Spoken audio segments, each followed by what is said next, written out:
ভেনেজুয়েলায় জোড়া ভূমিকম্পে নিহতের সংখ্যা বেড়ে দাঁড়িয়েছে 235 জনে, আহত প্রায় 4,500 মানুষ। তবে ধ্বংসস্তূপের নিচে এখনও অনেকেই আটকে থাকায় হতাহতের সংখ্যা বাড়তে পারে বলে আশঙ্কা করা হচ্ছে। অব্যাহত রয়েছে উদ্ধার অভিযান। এদিকে ক্ষতিগ্রস্তদের জরুরি সহায়তার জন্য $20 কোটি একটি বিশেষ তহবিল গঠন করেছে ভেনেজুয়েলার সরকার। আরও জানাচ্ছেন দেওয়ান মোবাশ্বের হোসেন। ভেনেজুয়েলায় ভয়াবহ ভূমিকম্পের পর ধ্বংসস্তূপে চলছে বেঁচে থাকার মানুষদের খোঁজ। রাজধানী কারাকাস ও উপকূলীয় শহর লা গুয়াইরায় ভেঙে পড়া ভবনের নিচ থেকে উদ্ধারের চেষ্টা করছেন উদ্ধারকর্মীরা। ধ্বংসস্তূপের নিচে এখনো আটকে রয়েছে বহু মানুষ। ভেনেজুয়েলার স্বাস্থ্য মন্ত্রণালয়ের তথ্য অনুযায়ী মৃতের সংখ্যা ছাড়িয়েছে 200, আহত হাজার হাজার মানুষ। আহতদের চিকিৎসা দিতে হিমশিম খাচ্ছে স্থানীয় হাসপাতালগুলো। সেই সাথে হতাহতের সংখ্যা আরও বাড়তে পারে বলে আশঙ্কা করা হচ্ছে। এদিকে ভূমিকম্পে ক্ষতিগ্রস্তদের জরুরি সহায়তার জন্য $20 কোটি একটি বিশেষ তহবিল গঠন করেছে ভেনেজুয়েলার সরকার। Principalmente sobre las zonas de la Gran Caracas. President Delcy Rodriguez 3টি গুরুত্বপূর্ণ ঘোষণা দিয়েছেন। ধ্বংসস্তূপ সরানোর কাজে সহায়তার জন্য বেসরকারি প্রতিষ্ঠানগুলোকে ভারী যন্ত্রপাতি দিয়ে সহযোগিতা করার আহ্বান জানিয়েছেন তিনি। এছাড়া ক্ষতিগ্রস্ত ব্যবসায়ী ও কর্মহারা মানুষের জন্য সরকারি ও বেসরকারি ব্যাংকের মাধ্যমে বিশেষ ঋণ ও আর্থিক সহায়তার ব্যবস্থা করা হবে বলেও জানিয়েছেন প্রেসিডেন্ট রদ্রিগেজ। সবচেয়ে বেশি ক্ষতিগ্রস্ত হয়েছে লা গুয়াইরা ও রাজধানী কারাকাসের কয়েকটি এলাকা। লা গুয়াইরায় একটি 10তলা হোটেল ধসে পড়েছে। কারাকাসের কয়েকটি এলাকায় ভবন ভেঙে পড়েছে। এছাড়া ট্রুজিলো, ইয়ারাকুই, কারাবোবো, আরাগুয়া ও মিরান্ডা অঞ্চলেও ক্ষয়ক্ষতির খবর পাওয়া গেছে। ভূমিকম্পের পর অন্তত 30টি আফটার শক অনুভূত হয়েছে বলে জানিয়েছে কর্তৃপক্ষ। পরিস্থিতি সামাল দিতে দেশজুড়ে জরুরি অবস্থা ঘোষণা করেছে ভেনেজুয়েলার সরকার। আর উদ্ধার অভিযানে সহায়তার ঘোষণা দিয়েছে যুক্তরাষ্ট্র, কানাডা, মেক্সিকো, কাতার সহ কয়েকটি দেশ। কানাডা জরুরি খাদ্য, পানি, স্বাস্থ্যসেবা ও মানবিক সহায়তার জন্য প্রাথমিকভাবে $35 লাখ সহায়তা দিয়েছে। দ্রুত অনুসন্ধান ও উদ্ধারকারী দল, চিকিৎসা সহায়তা এবং ত্রাণ পাঠানো হচ্ছে বলে জানিয়েছে যুক্তরাষ্ট্র। দেওয়ান মোবাশ্বের হোসেন, 71। ইতিহাসে 100 বছরেরও বেশি সময়ের মধ্যে সবচেয়ে শক্তিশালী ভূমিকম্প আঘাত হেনেছে ভেনেজুয়েলায়। পরপর 2টি বড় ভূমিকম্প প্রাণহানি ও ধ্বংসযজ্ঞের পাশাপাশি ডেকে এনেছে অর্থনৈতিক বিপর্যয়ের আশঙ্কাও। দেশটিতে আগে থেকেই বিপর্যস্ত অর্থনীতির উপর নতুন করে চাপ সৃষ্টি করেছে শক্তিশালী এই ভূমিকম্প। ক্ষতির পরিমাণ হতে পারে $10 থেকে $100 বিলিয়ন। দর্শক আরও জানাচ্ছেন দেওয়ান মোবাশ্বের হোসেন। বিশ্বের বৃহত্তম তেল মজুদের দেশ হওয়া সত্ত্বেও গত এক দশকে ভেনেজুয়েলার অর্থনীতি ধসে পড়েছে। যুক্তরাষ্ট্রের নিষেধাজ্ঞা, ব্যাপক দুর্নীতি, তেল খাতের অব্যবস্থাপনা এবং দীর্ঘদিনের অতিমুদ্রাস্ফীতির কারণে 2013 সালের পর থেকে দেশটির অর্থনীতি প্রায় 80% সংকুচিত হয়েছে। চলতি বছরেও দেশটির প্রায় 80 লাখ মানুষ মানবিক সহায়তার ওপর নির্ভরশীল ছিল। জ্বালানি, ওষুধ ও নিত্য প্রয়োজনীয় পণ্যের ঘাটতি ছিল নিয়মিত ঘটনা। এমন পরিস্থিতিতে ভূমিকম্প পরবর্তী জরুরি চাহিদা সরবরাহ ব্যবস্থাকে আরও সংকটে ফেলবে বলে আশঙ্কা করা হচ্ছে। ভেনেজুয়েলায় বুধবারের জোড়া ভূমিকম্পে ক্ষতিগ্রস্ত ভবন, সড়ক, হাসপাতাল এবং বিদ্যুৎ ও পানির অবকাঠামো পুনর্গঠনে বিপুল অর্থের প্রয়োজন হবে বলে মনে করছেন বিশেষজ্ঞরা। যুক্তরাষ্ট্রের ভূতাত্ত্বিক জরিপ সংস্থার প্রাথমিক হিসাব বলছে, এই দুর্যোগে অর্থনৈতিক ক্ষতির পরিমাণ $10 থেকে $100 বিলিয়ন মধ্যে হতে পারে, যা সর্বোচ্চ অঙ্কটি ভেনেজুয়েলার পুরো অর্থনীতির আকারের কাছাকাছি। এদিকে ভেনেজুয়েলাকে সহায়তার আশ্বাস দিয়েছেন প্রেসিডেন্ট ডোনাল্ড ট্রাম্প। মার্কিন পররাষ্ট্রমন্ত্রী মার্কো রুবিও উদ্ধারকারী দল, চিকিৎসা সহায়তা এবং মানবিক সাহায্য পাঠানোর ঘোষণা দিয়েছেন। তবে প্রতিশ্রুতি অনুযায়ী আন্তর্জাতিক সহায়তা কতদূর পৌঁছাবে তা নিয়ে রয়েছে শঙ্কা। কারণ বহু বছর ধরে অর্থনৈতিক সংকটে জর্জরিত ভেনেজুয়েলার জন্য এই জোড়া ভূমিকম্প শুধু একটি প্রাকৃতিক দুর্যোগ নয়, বরং পুনরুদ্ধারের স্বপ্নের ওপর আরেকটি বড় আঘাত। দেওয়ান মোবাশ্বের হোসেন, 71। ভেনেজুয়েলায় বুধবারের শক্তিশালী ভূমিকম্পের পর নতুন করে আলোচনায় এসেছে দেশটির ভূমিকম্পের দীর্ঘ ইতিহাস।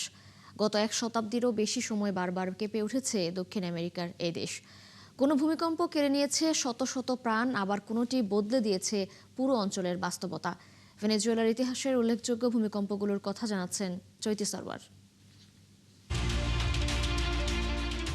দক্ষিণ আমেরিকার উত্তর উপকূলের দেশ ভেনেজুয়েলার উত্তরাংশ জুড়ে আছে একাধিক ভূতাত্ত্বিক ফল্ট লাইন।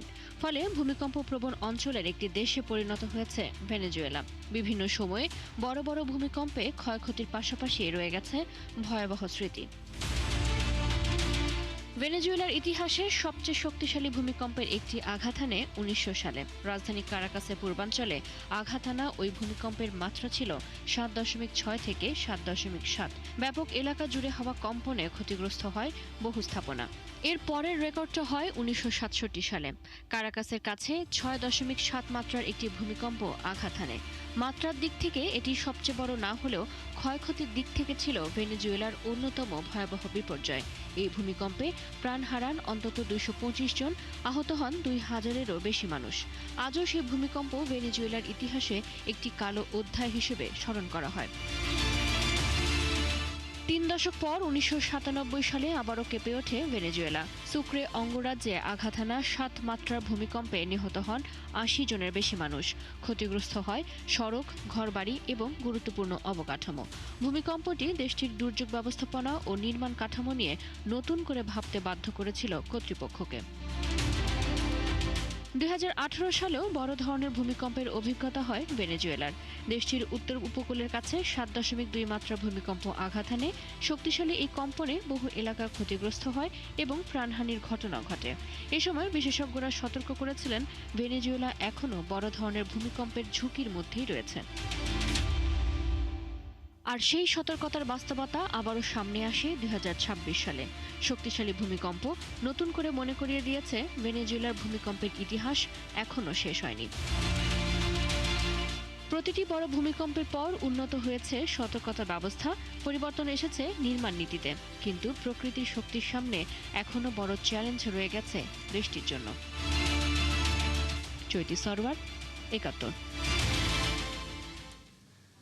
ভয়াবহ তাপপ্রবাহে পড়ছে ইউরোপ। এর মধ্যে সবচেয়ে ভয়াবহ অবস্থা স্পেনের। দেশটিতে ৪ দিনে প্রাণ হারিয়েছে ২০০-রও বেশি মানুষ। এছাড়া ফ্রান্সে তীব্র গরম থেকে বাঁচতে পানিতে নেমে ডুবে মারা গেছেন অন্তত ৪০ জন। অসহনীয় তাপপ্রবাহ বয়ে যাচ্ছে ইউরোপের বেলজিয়াম, জার্মানি, চেক রিপাবলিক এবং যুক্তরাজ্যেও। সৃষ্টি ঘটকের রিপোর্ট। তীব্র তাপদাহে নাভিশ্বাস উঠে গেছে স্পেনের বাসিন্দাদের। প্রচণ্ড গরমের কারণে কান্তাব্রিয়া ও বাস্ক কান্ট্রি সহ উত্তর স্পেনের বেশ কিছু এলাকায় সর্বোচ্চ সতর্কতা জারি করা হয়েছে। সাধারণত এসব অঞ্চলে এত গরম পড়ে না, তবে এবার সেখানে তাপমাত্রা ৪৩ ডিগ্রি সেলসিয়াস ছাড়িয়েছে। গরমের কারণে প্রাণ যাচ্ছে বহু মানুষের। স্মরণকালের ভয়াবহ তাপপ্রবাহে পড়ছে ফ্রান্সের মানুষও। গরম থেকে বাঁচতে পানিতে নামার পর ডুবে মারা গেছেন অনেক মানুষ। স্থানীয়দের পাশাপাশি চরম অস্বস্তিতে আছেন পর্যটকরাও। নির্ধারিত সময়ের আগেই ভ্রমণ শেষ করে ফিরে যাচ্ছেন নিজ দেশে। বেলা বাড়লেই গরম বাড়তে থাকবে, তাই সকাল সকালই আইফেল টাওয়ারে ঘুরতে এসেছিলাম, কিন্তু টিকতে পারছি না বলে ফিরে যাচ্ছি। আমরা যথেষ্ট পানি পান করছি, ছায়ায় থাকার চেষ্টা করছি, কিন্তু তারপরও এই গরম সহ্য করা যাচ্ছে না। একই রকম চরম আবহাওয়ায় অসহনীয় ভোগান্তিতে পড়েছেন বেলজিয়ামের স্থানীয় বাসিন্দা আর পর্যটকরাও। এই সময়ে সাধারণত এমন গরম কখনো পড়ে না। আমরা এতে একদমই অভ্যস্ত নই।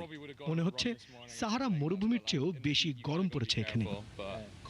গেল কয়েকদিন ধরে তাপপ্রবাহের দ্বিতীয় সর্বোচ্চ সতর্কতায় আছে জার্মানির বিভিন্ন শহর।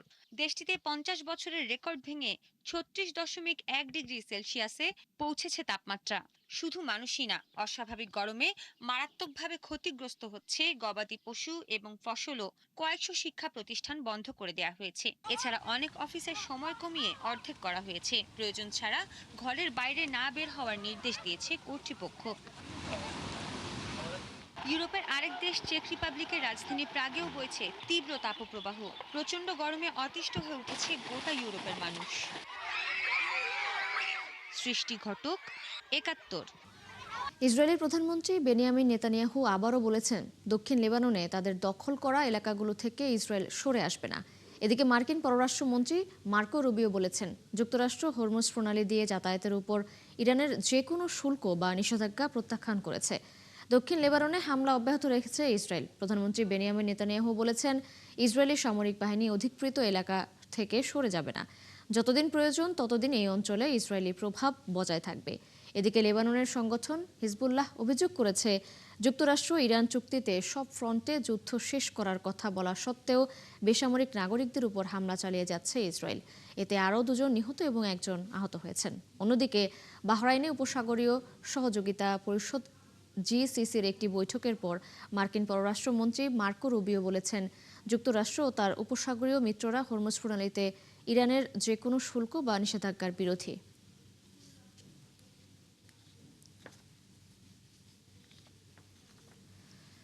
ইরান ও যুক্তরাষ্ট্রের মধ্যে গত সপ্তাহে হওয়া চুক্তি অনুযায়ী যুদ্ধ পরবর্তী পুনর্গঠন ও অর্থনৈতিক উন্নয়নের জন্য ইরান অন্তত $30,000 কোটি তহবিল পেতে যাচ্ছে।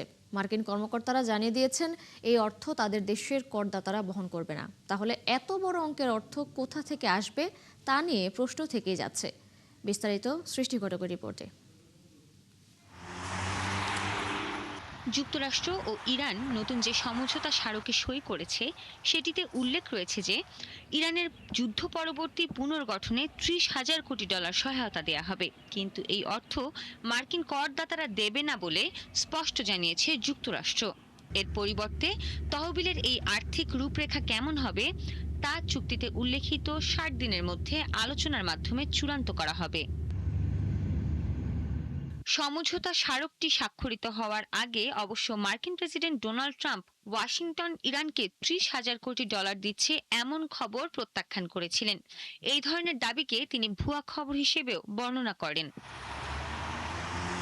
সমঝোতা স্মারক অনুযায়ী যুক্তরাষ্ট্র ইরানে কোনো আর্থিক ভূমিকা পালনের চেয়ে মূলত একটি সহায়ক ভূমিকা পালন করবে।